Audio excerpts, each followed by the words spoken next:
안녕 식구들, 안녕하세요 여러분. 더 나은 일상을 위한 필수 개념을 알려드리는 개념 있는 희애입니다.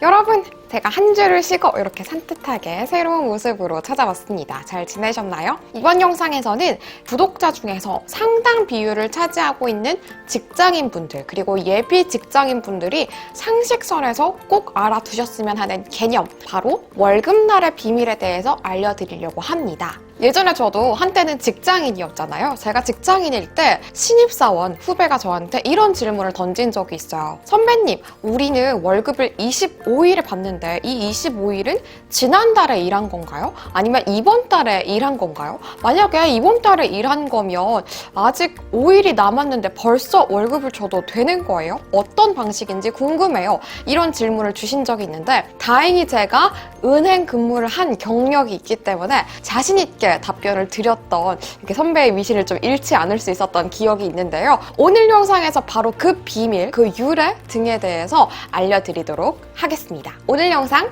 시작합니다. 네, 우리나라에서 가장 급여일의 비율을 많이 차지하고 있는 25일 먼저 설명을 드릴 텐데요. 저도 은행원으로서 근무를 할 때 매달 25일이 되면 각 기업에서 USB 파일에 급여 이체의 내역을 엑셀 파일로 쭉 정리를 해와가지고 갖고 왔을 때마다 너무 바빠가지고 정신이 없었던 그런 기억이 있는데요. 만약 여러분들이 4월 25일에 월급을 받으셨다면 이 월급은 3월치일까요? 아니면 4월치일까요? 정답은 4월치입니다. 여러분들이 25일에 월급을 받으셨다면 해당 월에 일한 근로분에 대한 급여인 거고요. 내가 일한 25일에 대해서는 후지급, 아직 일하지 않은 5일 내지 6일에 대해서는 선지급의 개념을 갖고 있는 것이 바로 25일 급여일입니다. 예전에 우리가 성장이 아직 더딜 때 우린 경제 성장이 굉장히 빨랐잖아요. 노란 봉투에 현금으로 급여를 받았었습니다. 우리는 모르는 세계이지만요.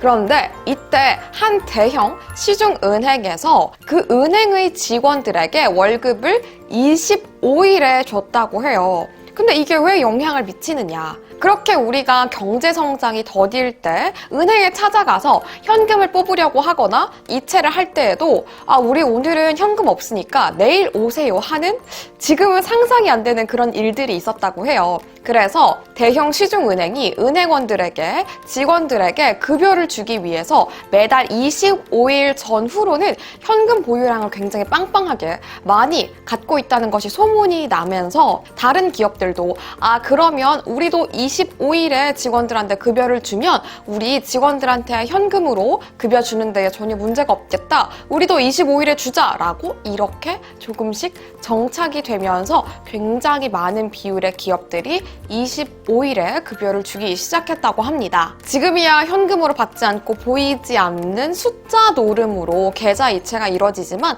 그때는 정말 현금을 받던 시대이니까 이런 것이 관행이 된 것도 어떻게 보면 좀 이해가 되는 부분인 것 같아요. 두 번째로 많은 비율을 차지하고 있는 10일의 월급날의 비밀에 대해서 말씀을 드리도록 할게요. 보통 은행원들은 10일이랑 11일이 말하는 게 좀 헷갈려서 10날이라고 보통 많이 말을 하는데요. 만약 여러분들이 4월 10날 월급을 받으신다면 아까처럼 선지급 플러스 후지급일까요? 아닙니다. 이 4월 10일에 월급을 받으시는 분들은 3월에 일한 분을 10일 늦게 후지급으로 월급을 받으시는 겁니다. 관례의 스타트는 크게 두 가지의 의미가 있는데요. 하나는 주로 생산업을 담당하고 있는 기업들이 대금 결제가 한 달 뒤, 한 달 내로 이루어지는 경우가 많아서 직원들의 월급도 그 대금이 결제가 이루어지고 나서 주던 것이 관례로 굳어져서 그 다음 달의 10일에 월급을 주기 시작했다고 합니다. 그리고 두 번째는 바로 세금에 관련된 건데요. 저도 은행에 있으면서 정말 매달 10일과 25일 이 두 날이 가장 힘들었는데 매달 10날은 많은 세금들이 마감이 되는 날짜입니다. 그래서 기업들에서 보통 세금 등을 담당하고 있는 총무부 그리고 급여 등을 담당하고 있는 총무부가 한 부서인 경우가 많기 때문에 직원들의 편의를 봐주기 위해서 모든 금융 처리를 10일에 처리하도록 급여일을 10일에 픽스를 했다라는 유래의 스타트가 있다고 하네요. 그리고 많은 분들이 또 사기업에도 종사를 하시겠지만 공공기관, 공무원으로서도 근무를 하시잖아요. 이렇게 공무원, 공공기관에서 근무하시는 분들은 월급이 그 직렬에 따라서 그 성격, 유형, 어디 부처에 소속되어 있느냐에 따라서 급여일이 조금씩 다르다고 합니다. 공무원이면 뭔가 모두 다 나라의 돈을 받는 거니까 한꺼번에 받을 것 같은데 왜 그렇게 하는가? 여기에 또 깊은 뜻이 숨어 있더라고요. 모든 공무원들의 수를 따지면 꽤나 많은 숫자이거든요. 그런데 이렇게 많은 숫자의 직원들이, 공무원들이 한꺼번에 월급을 받아가면 그만큼 국가의 자산이 훅 한꺼번에 빠져나가는 거기 때문에 국가의 자금 운영에 차질이 없을 수 있도록 조금씩 부처마다 나누어서 월급을 받고 있다고 합니다. 네, 이렇게 여러분들이 간단한 상식이지만 내가 받는 급여가 이번 달에 일한 것인지 혹은 지난달에 일한 것인지에 대한 나 스스로는 알아두면 좋을 만한 정보를 갖고 와서 설명을 드렸습니다.